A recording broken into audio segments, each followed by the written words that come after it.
మైనా stories. Calling bell మోగటంతో door open చేస్తుంది Jennifer. అజిత్ని చూడగానే జెన్నిఫర్ చాలా సంతోషిస్తుంది. I miss you so much sweetheart అంటూ హగ్ చేసుకుంటుంది. I miss you too honey అని ఇద్దరూ గాఢంగా హగ్ చేసుకుంటారు. అది చూసి కంగు తింటుంది సుభద్ర. ఏం మాట్లాడాలో అర్థంకాక బిక్కమొహం వేసి మౌనంగా ఉంటుంది. ఆమె మనస్సులో సమాధానం తెలియని కొత్త కొత్త ప్రశ్నలు పరిగెడుతూ ఉంటాయి. అవును అజిత్, ఆంటీ అంకుల్ని తీసుకువస్తానని చెప్పావు కదా, ఎక్కడ వాళ్ళు? సారీ హనీ, నేనెంత బ్రతిమిలాడినా వాళ్ళు కన్విన్స్ అవ్వలేదు. చాలా ట్రై చేశాను, but no use. Ajit, nowadays నువ్వు చెప్పింది ఏది చెయ్యటం లేదు. సో మెనీ రీజన్స్ చెప్తున్నావు. I hate you. I'm really sorry darling. వాళ్ళు రానంటే నన్నేం చేయమంటావు చెప్పు? ఇప్పుడే ఆంటీ వాళ్ళకి ఫోన్ చేయి, నేను మాట్లాడాలి. వాళ్ళు నా ఫోన్ లిఫ్ట్ చేయరు. నో ప్రాబ్లం, నా మొబైల్ నుండి చేస్తాను. వాళ్ళ నెంబర్ నాకివ్వు. ఇలా మనం ఫోన్ చేసి ఇబ్బంది పెడతామనే భావించి మా వాళ్ళు నెంబర్ కూడా చేంజ్ చేశారు. ఆ కొత్త నెంబర్ నాకు కూడా ఇవ్వలేదు. అయితే వెంటనే మనం ఇండియాకి వెళ్దాం, టికెట్స్ బుక్ చేయి అని ఫోర్స్ చేస్తుంది జెన్నిఫర్. మనస్సులో అజిత్, ఇదేంటి ఇలా తగులుకుంది, ఎలాగైనా దీన్ని డైవర్ట్ చేయాలి అని అనుకొని, అలాగే వెళ్దాం డార్లింగ్. ఇప్పుడే కదా ఇండియా నుంచి వచ్చాను. ఆఫీస్ నుంచి ఒకటే కాల్స్. న్యూ ప్రాజెక్ట్ ఒకటి వచ్చిందంట, టేకప్ చేయాలంట. ఆఫీస్కి వెళ్ళకపోతే జాబులో నుంచి తీసేస్తారు. ప్లీజ్, అందుకని ఆఫీస్ మ్యాటర్ వీలైనంత త్వరగా సెట్ చేసుకొని ఆ తర్వాత ఇండియాకి వెళ్ళి వద్దాం. ఓకే, మళ్ళీ మాట మార్చకూడదు ష్యూర్ డార్లింగ్ అని ఊపిరి పీల్చుకుంటాడు అజిత్. అవును, ఈ అమ్మాయి ఎవరు? ఈ అమ్మాయా?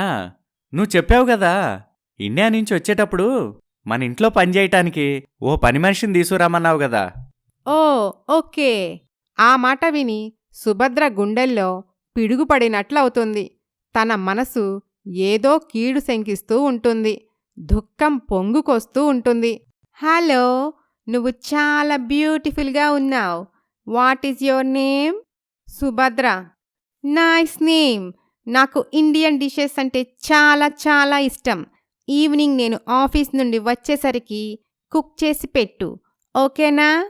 అక్కడ ఏం జరుగుతుందో అర్థం కాక అయోమయంలో ఉన్న సుభద్ర కన్ఫ్యూజన్గా తల అటూ ఇటూ అడ్డంగా తిప్పుతుంది.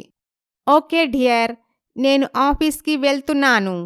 ఈ అమ్మాయికి ఇక్కడ అన్నీ కొత్త కదా, ఏ టైంకి ఏమేం చేయాలో అన్నీ డీటెయిల్గా ఎక్స్ప్లెయిన్ చేయి.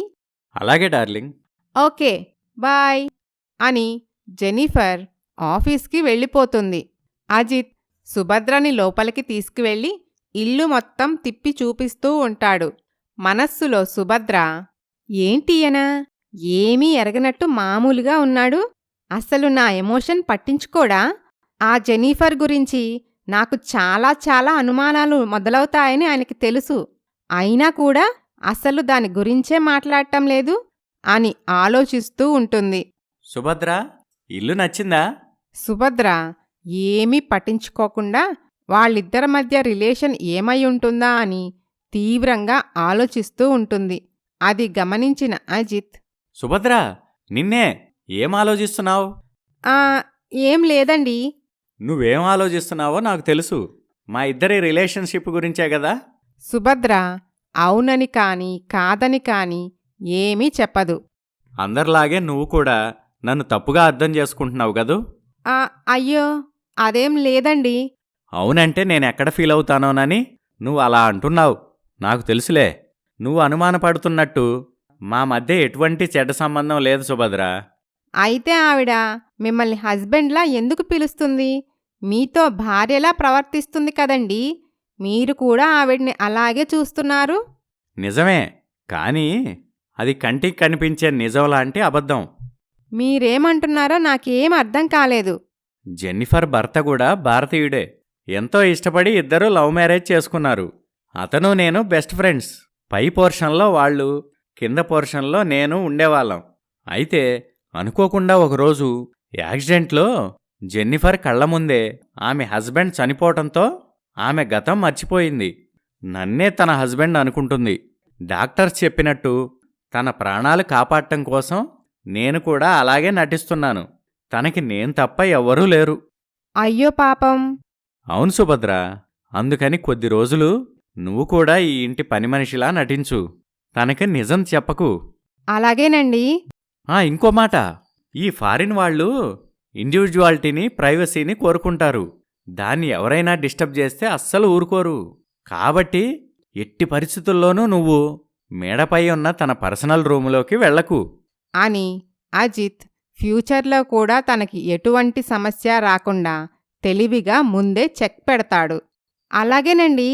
కానీ ఇలా ఎన్నాళ్ళు? ఆమెకి ట్రీట్మెంట్ జరుగుతుంది. కొద్ది రోజులు ఓపిక పట్టు, ఆమెకి నయం అయిపోతుంది. అలాగేనండి అని అనుకుంటారు. మరుసటి రోజు అజిత్ సుజల్కి మ్యారేజ్ ట్రీట్ ఇస్తాడు. ఒరే అజిత్, చెప్పినట్టే భార్యలిద్దరినీ ఒకే ఇంట్లో పెట్టావు గదరా. అసలు ఏం మాయ చేస్తున్నావురా వాళ్ళని? గొడవ పడకుండా ఎలా ఉంచగలుగుతున్నావు? అదే మరి ఈ అజిత్ తెలివితేటలంటే. ఆ కిటికేదో నాక్కూడా చెప్పరా బాబు. నేను కూడా 2-3 గర్ల్ ఫ్రెండ్స్ని మెయింటైన్ చేస్తాను. అజిత్ విషయం మొత్తం చెప్తాడు. నీది మామూలు బుర్ర కాదురా బాబు. అసలు ఇలాంటి ఐడియాలు ఎలా వస్తాయిరా నీకు? పొగిడింది జాలేరా. ట్రీట్ ఎలా ఉంది? చాలా బావుందిరా అని అనుకుంటారు. అలా కొన్నాళ్లు గడుస్తాయి. సుభద్ర ఇంట్లో పనులన్నీ చేస్తూ ఉంటుంది. ఓ రోజు జెన్నిఫర్ సుభద్రతో, సుభద్ర, నువ్వు నాకు ఒక హెల్ప్ చేయాలి. చెప్పండి మేడం. నువ్వు చేసే ఫుడ్ అంటే నా ఫ్రెండ్ లారాకి చాలా ఇష్టం. టుడే ఆమె ఒక కిటీ పార్టీ ప్లాన్ చేస్తుంది. తనకి నచ్చిన డిషెస్ కుక్ చేయాలి. అలాగే madam. Thank you Subhadra. Laura ఇంటికి వెళ్దాం పదా అని జెన్నిఫర్ సుభద్రని ఆమె స్నేహితురాలు లారా ఇంటికి తీసుకువెళ్తుంది. అక్కడ సుభద్ర వాళ్లకి రుచికరమైన వంటలు చేసి పెడుతుంది. అందరూ లొట్టలు వేసుకుంటూ తింటారు. సుభద్ర తనలో తాను, ఈ జెన్నిఫర్ అనుకుంటున్నట్లు నిజంగానే నేను పనిమనిషిలా ఉన్నానే కాని యజమానురాల్లా అస్సల్లేను. కట్టుకున్నవాడితో సొంతింట్లో పరాయిదానిలా ఉండాల్సొస్తుంది. ఈ పరిస్థితి ఎప్పుడు మారుతుందో ఏంటో, ఈ జెన్నిఫర్కి ఎప్పుడు గతం గుర్తొస్తుందో ఏంటో అని అనుకుంటుంది. థ్యాంక్ యూ సుభద్ర అని లారా కొంత డబ్బు సుభద్ర చేతిలో పెట్టబోతుంది. ఛఛ, నేనేం పనమ్మాయిని కాదండి, అజిత్ గారి భార్యని. జెన్నిఫర్ గారి కోసం ఇలా పనమ్మాయిలా నటిస్తున్నాను. అందుకే తనకి అనుమానం వస్తుందని మీకు వంట చేయటానికి వచ్చాను అని చెప్తుంది. అది విని లారా సుభద్ర చేతిలో కొంత డబ్బు పెట్టి నవ్వి వెళ్ళిపోతుంది. సుభద్రకి ఏమీ అర్థం కాదు. ఇలా జరుగుతూ ఉంటుంది. కొన్నాళ్లు గడుస్తాయి. సుభద్ర అన్నీ అబ్జర్వ్ చేస్తూ ఉంటుంది. అజిత్ ఎక్కువగా మేడమీద జెన్నిఫర్ గదిలోనే ఉంటూ ఉంటాడు. ఆమె ఇంట్లో లేనప్పుడు మాత్రమే సుభద్ర దగ్గరికి వస్తుంటాడు. అజిత్, జెన్నిఫర్ ఇద్దరూ కలిసి ఎప్పుడూ సినిమాలకి, షికార్లకి, పార్టీలకి అని తిరుగుతూ ఉంటారు. ఒకరోజు తనలో తాను సుభద్ర, ఆయన చెప్పేదానికి చేసేదానికి అస్సలు పొంతనలేదు. ఆమెపై జాలితో భర్తగా నటిస్తున్నట్టు లేదు. ఆ జెన్నిఫర్ ఈయన నిజంగానే భార్యాభర్తలు అన్నట్టు ఉంది వాళ్ల ప్రవర్తన. ఒకవేళ ఆయన చెప్పిందే నిజమైతే ఇంటికి వచ్చిన వాళ్లక్కూడా ఆ జెన్నిఫర్నే భార్యగా పరిచయం చేయాల్సిన అవసరం ఏముందసలు? నేను ఆయన్ని తప్పుగా అర్థం చేసుకుంటున్నానా, లేక ఆయనే నా దగ్గర ఏదైనా నిజం దాచిపెడుతున్నాడా అని అనుకుంటూ ఉంటుంది. నాక్కూడా తెలియకుండా నా వెనకాల ఏదో జరుగుతుందనిపిస్తుంది. నెమ్మదిగా అదేంటో తెలుసుకోవాలి. ఈయనకి ఏమాత్రం అనుమానం రాకూడదు అని అనుకుంటుంది. ఆ తర్వాత ఏం జరిగిందో వచ్చే భాగంలో చూద్దాం. Please subscribe Maina stories.